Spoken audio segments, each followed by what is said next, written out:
All right, here we go. I'm going to show you how to change a countertop plug.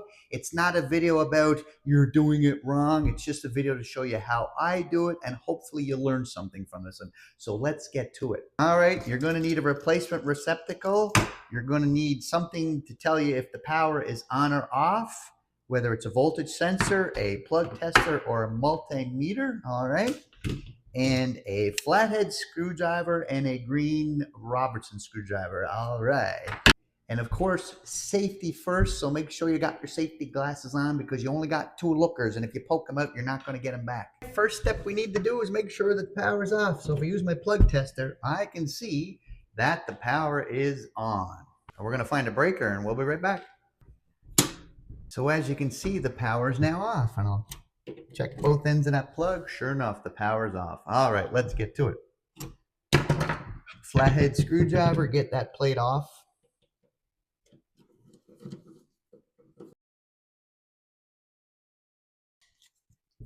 Plate's in pretty good condition, so we're going to reuse that.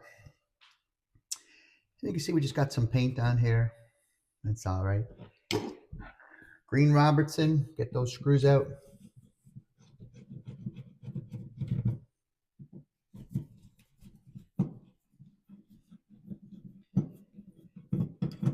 Now the question always comes up or ground down. There's no rules for this. It's just a practice. So usually what I do in this case is I will look around the room, and if the grounds are all up, then I'll put them up. If the grounds are down, I'll put them down. But our practice in our business, we normally go with the grounds up. All right, so we're going to remove the old receptacle first.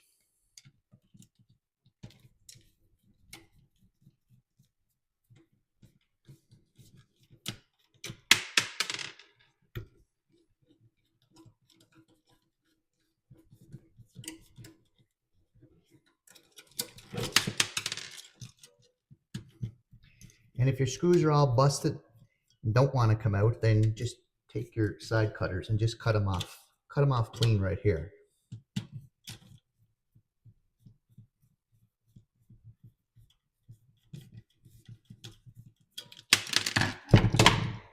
Now the other tool I'm going to bring into this is a pair of wire strippers because my curled up ends here are a little bit banged up. So I'm going to clean up those ends.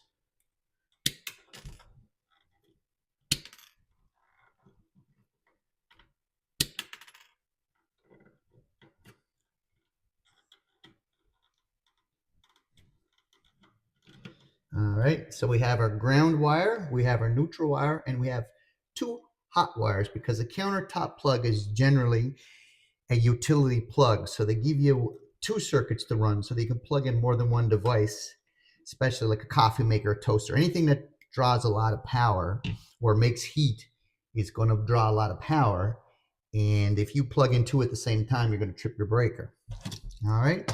Now, the thing is, your white wire is going to go on your silver screws. White wire is going to go on your silver screws.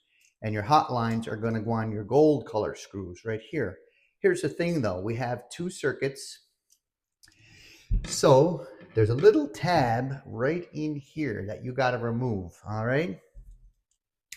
So the easiest way I do that, I just take my pliers and I just rock it back and forth. Some people will cut it with their side cutters. But if you wiggle it back and forth, it'll eventually snap out. Because what happens if you put a red and a black on here and you don't take that tab out, when you turn that breaker on, it's going to trip right away because you're going to have a 240 volt short circuit right here. You don't want that. All right, that's prepared. Now I'm going to restrip the wires here, and I go to maybe about 3/4 of an inch. Put a little curl into it, a little hook.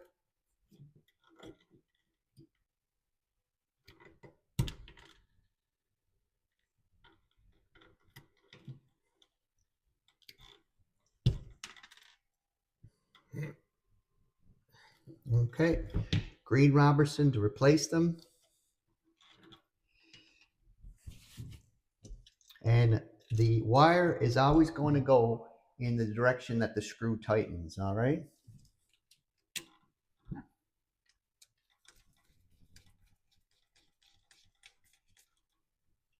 And don't forget, whatever screws you're not going to use, make sure they're in too.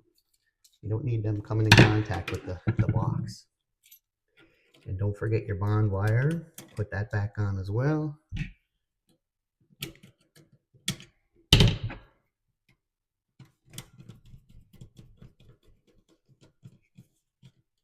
Has to be nice and tight. You don't want loose connections. And then as far as your red and black go, it doesn't matter if it's on one's on the top or one's on the bottom. It doesn't matter, okay? Again, make sure you're putting it on in the direction that the screw tightens.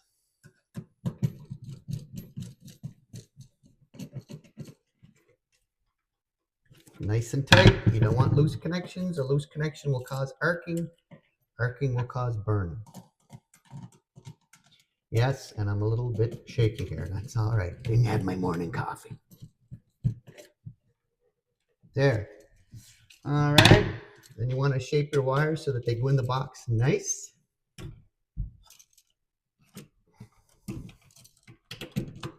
There we go. And of course, I'm mounting this ground up because that's the way it came out.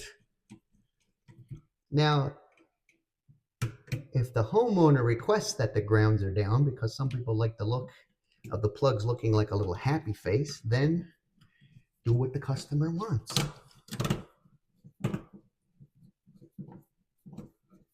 But in general practice, we usually put the grounds up. And of course, make sure your plug is straight.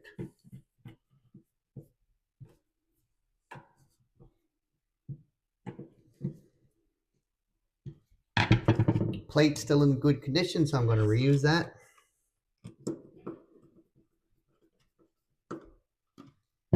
And we're going to turn the power back on to make sure it works. And you could see the power is on. And of course, this plug tester will tell you if your wiring is correct as well. There we go. All right, if you got value out of this, how about like and subscribe? And don't forget, come back for a lot more lessons.